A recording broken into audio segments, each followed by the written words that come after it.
Welcome back. We're going to be looking at dedications today. I gave you a clue yesterday when we thought about Elkanah and Hannah going to Shiloh, to the tabernacle of Israel.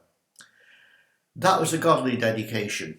Little boy Samuel was there, and he was trained to be a priest by Eli. Now today we're moving into what I mentioned at the end of that video, how other nations also had false gods, and they had their own system and setups, tabernacles and meeting places and so on.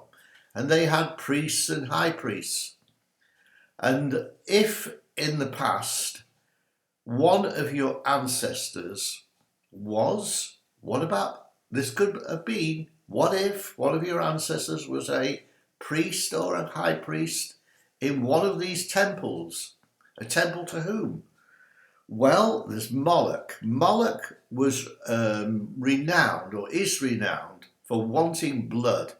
He's the one who causes people to give child sacrifices. And you've got Pan, who is a homosexual god, or Baal, or Dagon. All of these ancient gods, they still function. They don't die off, these spirits. They pass on from generation to generation. And if in the past one of your ancestors was a priest or served in the structure of one of these false gods, then dedications has been made, because when that person had children, he would dedicate his newborn to that god. And there's already been a dedication, an ungodly dedication. Now, when these ungodly dedications happen, you have a sense of feeling that you don't kind of really belong to yourself, because there is a reason, because you're already married. That dedication is like a marriage. And so if you're finding it hard to find a married partner, then there's a reason. You're already married. You're already dedicated to one of these false gods. That may come as a shock to you, but it's one of the biggest reasons why people cannot find a suitable partner. If one of your ancestors worked as an astrologer or a magician, they would have access to the royal court, like in Nebuchadnezzar's reign in Daniel chapter 2 and verse 2. These rulers all had their own magicians and their own false gods who they went to find out information, especially when they were facing an imminent battle. Now, as a child, think about yourself. As a child, did you know things that, how could you have known? Or did you meet people that you didn't know, but you kind of knew? You felt, well, I suppose this is like a déjà vu. I've already been here. That's French for already seen. I've already met you, haven't I? No, not at all. But you have a feeling that you have, just knowing things that really are unusual. And children sometimes can have what's called a psychic gift. Now, gypsies have these kind of gifts.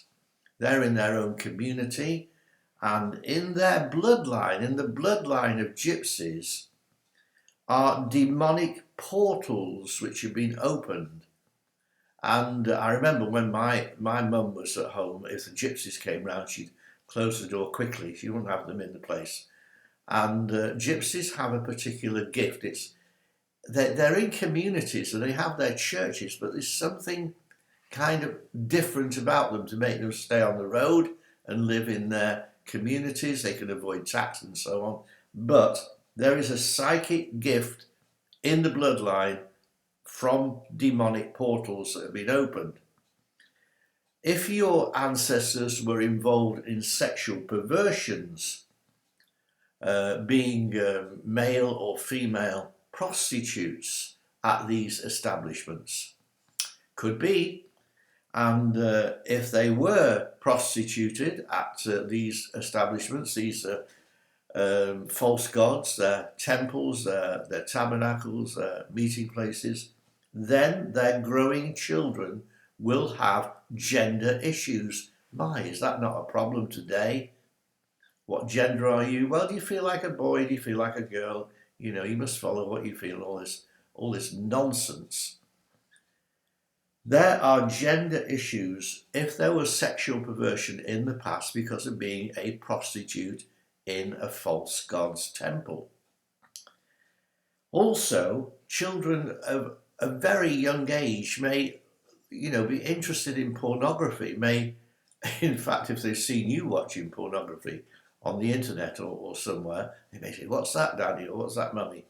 And of course, you shouldn't be watching pornography or encouraging your children, but they might have an unhealthy interest in sex at a very inappropriate age. They're called precocious. That's the word that's often used. They're precocious.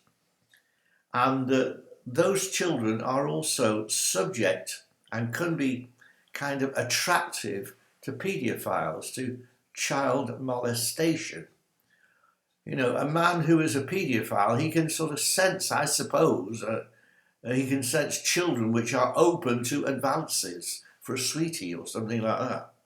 So all these things may be in the bloodline, and all these types of behaviour which lead to young children being excessively interested in sex, precocious, and subject to molestation, all these things can be linked to sexual perversions in the bloodline.